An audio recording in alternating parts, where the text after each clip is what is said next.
ন চ ভূতস্থানি ভূতানি পশ্যমে যোগ বৈশ্বর্ম ভূতবৃন্দ চ ভূতস্থ মহাত্মা ভূত ভাবন। এই দুটি শ্লোক অর্থ এখানে ব্যাখ্যা করিয়াছেন যে সমস্ত জগতে আমি অব্যক্ত স্বরূপে পরিব্যাপ্ত হয়ে আছি।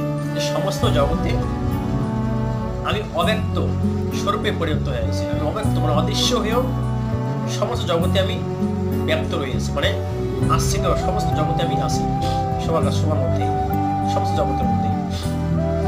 তো সমস্ত প্রাণী আমাদের অবস্থিত, যে আমরা যে প্রাণী, স্থাবর জঙ্গল যত জীব আছে সবাই ভগবানের কাছে আমরা অবস্থিত আছি, তার শরীরের মধ্যে আমাদের বসবাস করতেছি। আমরা এই যে আমরা চলাফেরা হাঁটা যে করতেছি, এগুলো হচ্ছে ভগবানের অঙ্গ, ভগবানের শরীরে আমরা অবস্থিত আছি।